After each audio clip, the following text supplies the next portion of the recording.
Greetings again, everyone, and welcome to another episode of OSI Today, the podcast featuring news and views from around the Office of Special Investigations.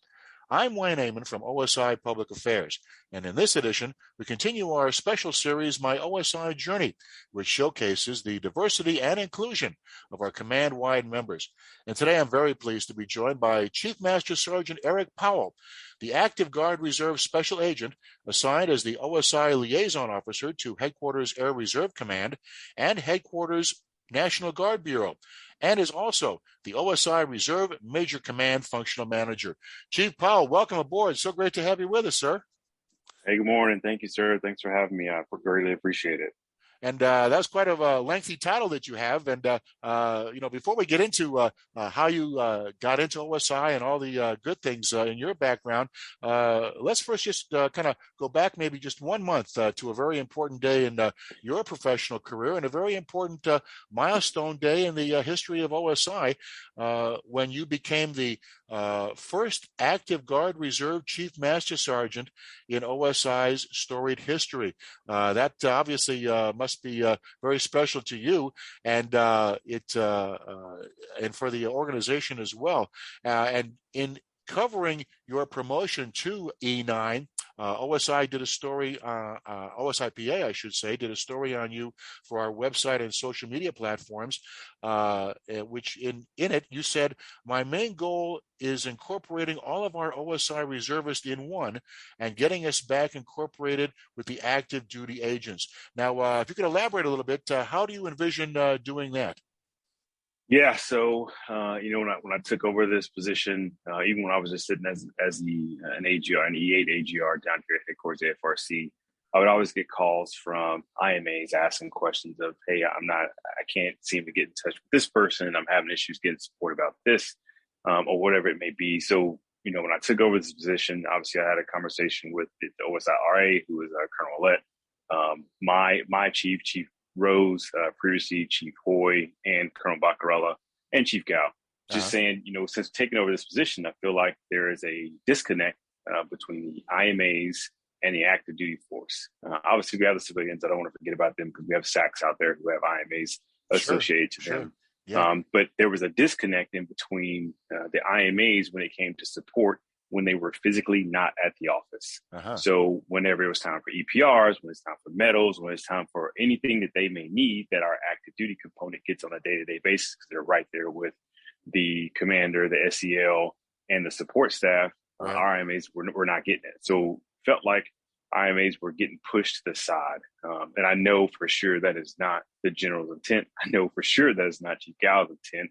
So, one of my main missions when I took on this role is to try and figure out how we can incorporate the entire force structure that General Bullard has to one, and not where it's just, active duty on one side and IMAs on one side. Right. And I would imagine as time goes by, Chief Powell, that this will become more of a interwoven into that relationship. Is that a fair statement? That is a very fair statement. I mean, I've had Chief on for give or take 34 days now. And you're a veteran, Chief. Come on, you're a veteran. I can tell you that we have definitely made some strides for sure to get that camaraderie back together when it comes to the active duty side of the house and the IMA side of the house. And it's definitely a big part and a huge kudos that goes out to General Bullard, Chief Gao, and definitely Colonel Ouellette, who's definitely been helping us ensure that we get that taken care of. Right, you are. Now for our listeners new to OSI, again, IMA is individual mobilization augmentees. And also, for our listeners new to OSI, a big difference between active duty and AGR special agents is geographical, with the majority of the AGR agents being hours away from leadership at a given base, which you alluded to.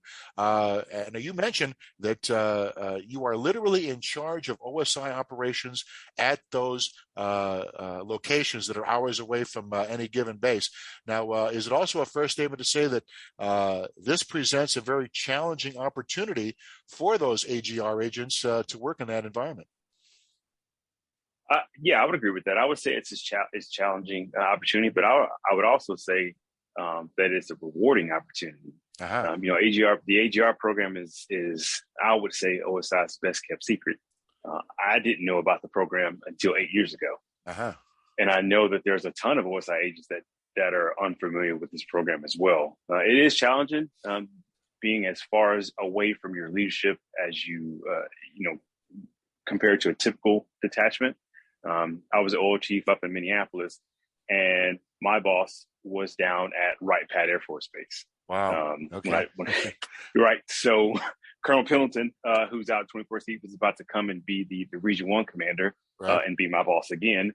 He was my boss at the time. So whenever I had an issue, it was pick up the phone and make a phone call to him, to make sure that make sure he was tracking it, make sure Region Commander wasn't going to be blindsided. And Right. that's how it is at most of our oil locations. None of them are within an hour's driving distance of where their bosses are. So they are Right. in charge for OSI at those reserve locations, and in most cases, the entire state. So I Minneapolis, see. Yeah. they're in charge of essentially the entire state when it comes to OSI activities for the Air Force, whether it's Guard, Reserve, or active duty. Right. Yeah. Well, certainly, you mentioned also that OSI is known for its autonomy, and an AGR in that position certainly has that, I would guess. They definitely do have that autonomy. Yeah. Yeah.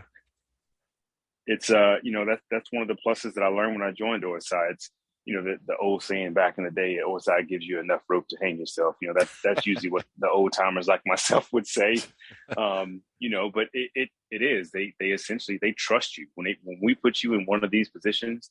We trust you that you are going to do exactly what is required of you by OSI, by the Air Force, to ensure that everyone is taken care of. Mm-hmm. No doubt about that. Now, you talk about being an old timer. You're not that much of an old timer. You joined the Air Force back in 2002. So let's dive into a little bit of the Erik Powell file, if we could. When you first joined the Air Force, it was not in OSI like many agents. They started in a different career field, and yours happened to be, if I'm not mistaken, according to your bio, you were a weapons loader on the fly line. Is that right? That is right, and please don't mistake weapons with ammo. We are not the that is a big faux pas. Even though I'm an OSI agent now, I still claim my roots of being a weapons loader back in the day. And if I hear someone try and call us ammo, it does not go very well. But yes, I joined to be a weapons troop straight out of Houston, Texas, where I was raised my entire life, and they ended up sending me to Whiteman Air Force Base, the middle of nowhere, Missouri. Hey, the Missouri is the show me state, so I guess you were able to show them a few things when you began your Air Force career there as well. Now, transitioning from the weapons loading career field chief, how did you originally become interested in law enforcement and subsequently in OSI? So I've always enjoyed law enforcement, even as a little kid. Never to the point where I was like, oh, I think I'm gonna grow up and be a Houston Police Department or something along those lines. That was never something I wanted to do. I always wanted to strive and do something a little higher than that. Right. My first interaction was with OSI. Ended up being I was at one of my best friend's house in Missouri. He lived in Warrensburg, which is about 15 minutes away from Whiteman Air Force Base, and we were having spaghetti. His kid and my kid were playing together, and next door, outside his door, all we hear is federal agents open the door, federal agents open the door. It wasn't our door, thankfully. Yeah. And then next thing you know, they broke the door down. Wow. So obviously, naturally, me, I'm curious, so I go outside and I open the door, and then I get screamed at by an OSI agent, "Shut the door, get back in." Okay, I shut the door. And then after they did what they needed to, they came over and started asking some questions, but it turned out that the person that was living across the hall was doing a drug distribution with their spouse that was stationed overseas. And after I heard that and just saw how the different agencies that were there, how OSI handled themselves, at that point I was like, okay, I think I found my calling. Right. Yeah. It certainly left an impression, no doubt about that. Now, how did your OSI career begin? Well, like many agents, I would imagine you began at the Federal Law Enforcement Training Facility down in Glencoe, Georgia. Yeah, that's exactly where it started. I was after Whiteman, I ended up having to take a short tour to Korea. About 60 days into my short tour, I found out I was accepted to OSI, but they wouldn't let me leave early. They wanted to keep me on the rock for a little longer. So Okay. finished Korea, then ended up going to FLETC. Obviously, went down there for it was back in the day when we were doing 6-day work weeks because they were trying to push so many agents through. So we only had Sundays off the entire time that I was down in FLETC. Wow. But it was a good time. We had a great time, made some great friends. And then I ended up getting stationed out at Hill Air Force Base at 113. Region 1. So that was a good time. You know, if you've never been to Utah, it's definitely a different animal. You know, coming from Houston, getting stationed at Whiteman, and then getting stationed at Hill. Right. So it was definitely a different animal. But I'll tell you that most agents will tell you most of their first bases and their first debts are probably the closest family-oriented debts that they will ever have. And that was exactly what I had there. Our commander, Hunter Jones, retired lieutenant colonel, he was all about family. We got the mission done. We worked hard. We had some amazing cases, but he ensured that family was well taken care of. Sure. You know, and that's something that I carry on. Even, you know, when I was a supervisor, he would come in every morning and he would walk around to everybody's desk every morning. Hey, how you doing? He knew our family's names, our wives, our kids. Right. Ask them how they're doing. If someone was sick, he'd ask them that, you know, how they were doing. And at the end of the day, he'd walk around 4:30, 5 o'clock. We'd be sitting there working, and he'd say, "Hey, I'm leaving. Let's go pack up. Boss, I got to get this done." No, hey, listen, I'm the commander. If I'm leaving, you can leave. So this can wait till tomorrow. We don't have it. This is not hot and pressing. You know, if we had something that was hot, obviously he understood that. But if it was something that he knew that was not hot and pressing, he was all about ensuring that we went home and spent time with our family. And that is, you know, invaluable. He taught me so many lessons about taking care of family and, you know, spending time with our kids. It was amazing. Well, it sounds like you certainly employed the total person concept. That must have been a great way for you to begin your OSI career. It was, yeah. We had an amazing team. Steve Cox was our superintendent back in the day. We just had awesome leadership, awesome team between Crim, Fraud, CI. Everybody loved everybody. It was an amazing time. Very, very good. Now, Chief, were there any challenges you faced once you joined OSI? And if there were, how did you overcome them? Oh man, you know, I think every OSI agent faces some kind of challenges when they join OSI. You know, specifically because you're coming from the enlisted side, you're coming from one career field to another, right? And you know, the way that most agents see it is we're leaving all the red tape to come to OSI that doesn't have as much red tape. That may not be true. We still have our own red tape within OSI as well. But you know, there were definitely challenges when I joined OSI. You know, I know there's usually a steep learning curve of report writing, especially how your boss wants it. You get a new boss, they change it up, they want it a different way. It's the region, you know, thinks it should go this way. So I think the writing style was definitely a challenge when I first joined, but you know, you adapt, you overcome, you learn, and you get to the point where you'll write those ROIs and you hardly have any red from your boss coming back. So that was definitely a good one. But one of my big challenges was I was a crim person through and through. Okay. I love for our new listeners, crim means criminal, correct? Correct. Yeah. Criminal investigations. I was a crim person through and through, and I loved working crim. Okay. I wanted to work the sex assaults. I wanted to work the drug cases. I wanted to work all that because I could see the end. Right, cradle to grave, like the boss always talks about. I could work that case from cradle to grave. And it was one point, Mr. Jones said, "Hey, you're going to CI," and I was, you know, knucklehead, little staff sergeant. I was like, "Sir, I don't want to go. It's horrible. I don't want to go. It's not fun. I don't do any work." And he sat me down one day and he was like, "Listen, you hardhead, you need to go. You need to branch out. Trust me. You may not like it now, but you're gonna love it later." And I mean, he was right because, you know, once you learn the different facets in OSI, CI is definitely, you know, where our money is earned, you know, protecting protecting all of our assets for the Air Force, DoD, and for the United States. Sure, sure. That pretty much leads me into my next question, Chief. Kind of a nice segue there. Who or what inspires you to do your best in OSI? Is it the mentorship that you had received and maybe still receives from leadership? How does that all play into what inspires Special Agent Powell to do his best? So I'll say it's twofold. The mentorship that I received, mentorship/friendship that I received, from back in the day, and even now, the new mentors that I get now. My current mentor is an individual by the name of Colonel Jeffrey Prendle, who is a Security Forces 06. Uh-huh. So it's the mentorship, because they help you understand that, even though you're thinking kind of small, you got to think bigger. Even as an E9, we help mentor those 06s and above to help them with some things, but they still give us that mentorship too. Right. So, that was definitely an inspiration for sure. And then my family, my mother, for sure. She's actually in town right now. My mom definitely inspires me to do my best. I've seen her, work so hard. She's a single mother of 2 kids.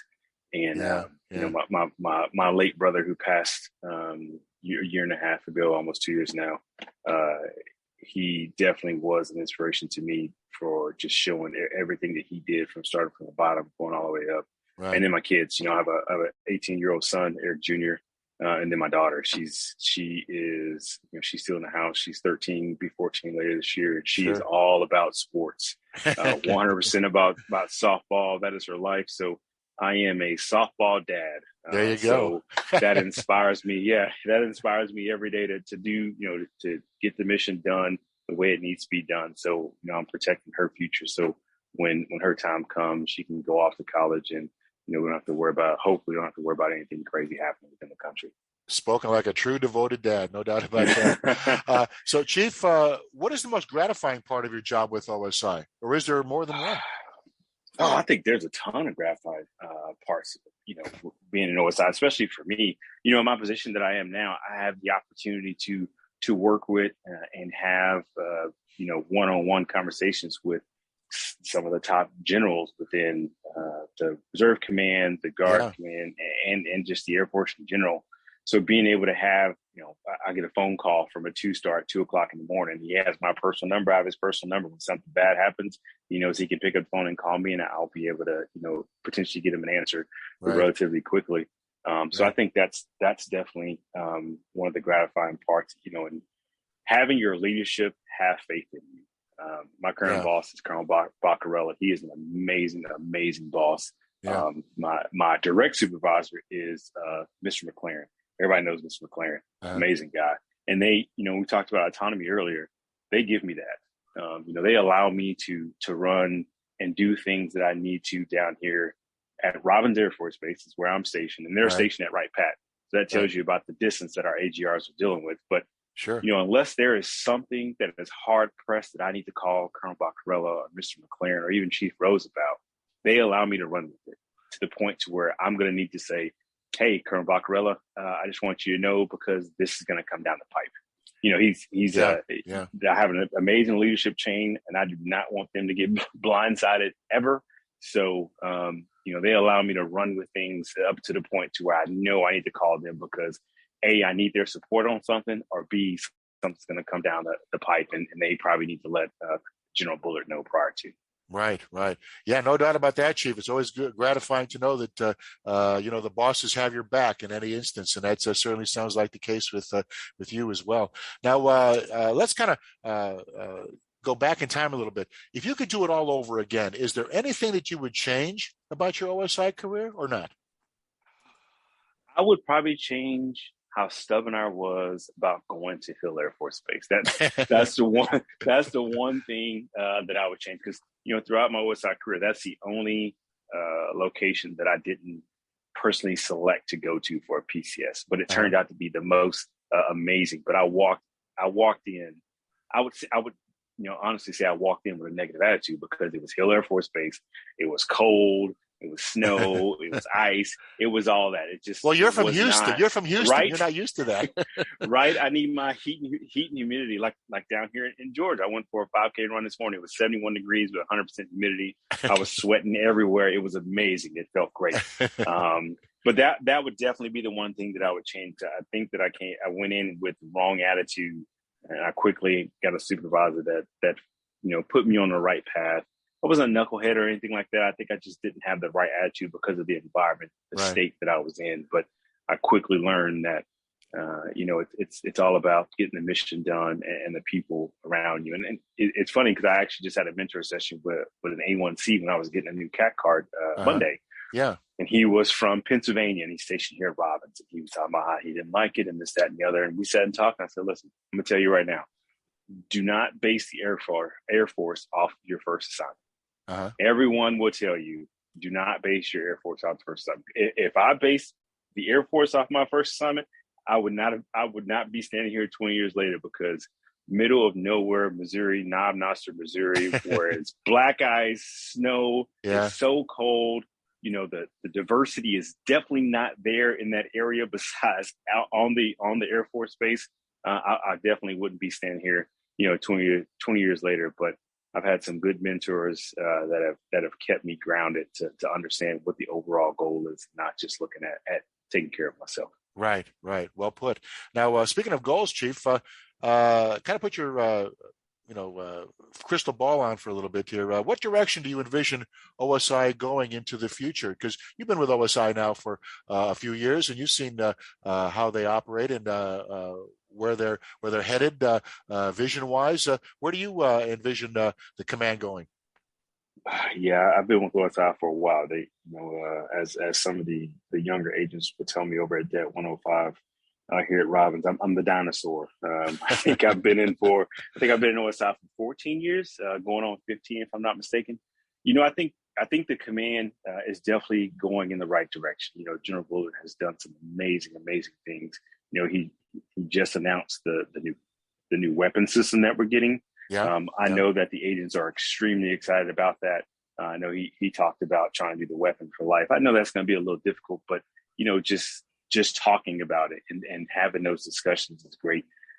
We have a different breed of airmen in the Air Force now. It's not the same when I joined back 20 years ago. When if you did something wrong, my supervisor took me behind one of the old docks and had a good one-sided conversation with you. Can't really do that no more. We have to adapt. We have to be able to overcome some of the challenges that we have. And, and you talked about Ms. Dixon, some of the biases that we have as being, the old timers in the Air Force and in OSI. We can't do things like we used to back in the day. We have to be able to adapt and overcome. And I think General Bullard, Mr. Sonnenbrook, and Chief Gow are definitely looking at that, and they're making those changes. I mean, look at Orion that's coming out. I wasn't around for Cactus. I'm not that old, but I was around, when I2MS kind of was still, in its infancy, and now we're moving to a new system that's more. I think it's more reactive to the agent. The agents can work it a little better because we're used to working on our iPhones, or the agents are used to work playing games on their tablets or playing games on whatever PC or gaming system. And it's going to allow the agents to have a little bit more one-click activity, a little bit more, ability to make things happen and not have as many hurdles as we used to back in the day when we first joined. Sure. Very well said. Chief, you spoke briefly about Ms. Dixon, who's our Chief of Diversity and Inclusion. Why is diversity and inclusion foundational to the success of OSI in your view? Man, Ms. Dixon has been a blessing. I just have to say that, everyone that's listening in OSI, not in OSI, if you don't know Ms. Dixon, you need to get to know Ms. Dixon. She is an amazing individual with a wealth of knowledge, and she has no issue sharing that with you. Miss Dixon, when she came in, it was something that we did not have in OSI as a whole. We were definitely lacking when it came to diversity and inclusion. Not that we didn't have it in the command, but it wasn't being tracked very well. We weren't, we weren't trying to increase the diversity and inclusion based off some of the things that she has brought to the command. Right. So with her on board, she's definitely helped when it comes to the inclusion piece for sure. Sure. We Region 1 started to have our own little diversity and inclusion meetings a couple of years ago that was headed by Chief Hoy, and Ms. Dixon was a part of it. And, when the George Floyd incident happened, that was one of the topics we talked about. The panel for the Region 1 diversity and inclusion, we sat down and we had multiple meetings about it. And Right. I'll tell you, we would not been able to have those conversations if we hadn't had the training that we had from Ms. Dixon when it came to barriers. Because we had different nationalities, we had different orientation, or different sexes, different whatever you can think of. We didn't narrow it down to everybody needs to look like this and talk like this and be from this area to be on this panel. No, Right. Chief Hoy Right. made sure that we went across the gambit. So if we weren't able to have the training that Ms. Dixon has brought to us, we would have had so many barriers that we would not have been able to come on the same page, everybody being able to speak their mind freely without someone being upset based off of what someone else said. Right. So, Right. Miss Dixon is a joy. I cannot express how great she has been for the command, for me personally, but for the command as a whole. I see. Okay. Now, before we wrap things up, Chief, is there anything else you'd like to add? For instance, any advice you'd like to give someone who'd like to join OSI? Yeah, a lot of people still scared when it comes to OSI agents. And if you're not an OSI, I'll tell you, listen, don't look at us as the bad guy. We have a job to do, just like everybody has a job to do, right? We're the same individual. We're the same person, kind of like you are. We put our pants on one leg at a time. We don't jump straight into our pants, both legs at the same time. We're superhero. No, everybody, we all have a job to do. So, if you find out someone's an OSI agent, don't hold it against them and be like, oh, I'm not going to talk to that person. Let me walk the other way or whatever it may be. We're exactly like you. So just give those individuals a shot. And if you're thinking about joining OSI, please come by the detachment, have a conversation with either the SEL or one of the agents or the DECO or squadron commander, whatever it may be. I am sure we have a lot of folks in the Air Force that have some special skills that OSI is looking for, whether that be active duty, whether that be civilian, or whether it be reservists, AGR and IMA. Right. OSI is always looking for talent, and we spot some very good talent, and we go out and we try and recruit them. Just like how Mr. Carmichael and his team with Ms. Dixon are going out to some historical Black colleges and trying to recruit. It's something that OSI has they're really concerned about. They're really passionate about it. So Right. if you're interested in OSI, please pick up the phone, come by the attachment, have a conversation. You see an agent walking by. You can't miss us. We got suits on. If we don't have suits on, we have an OSI polo on. We have a gun on. Stop and ask them a question. We got COVID times, right? We're at HPCon Charlie here, so don't get within 6 feet without having a mask on. But stop and ask some questions. It never hurts to ask the questions for sure. And Chief, they'll find out that special agents are people too.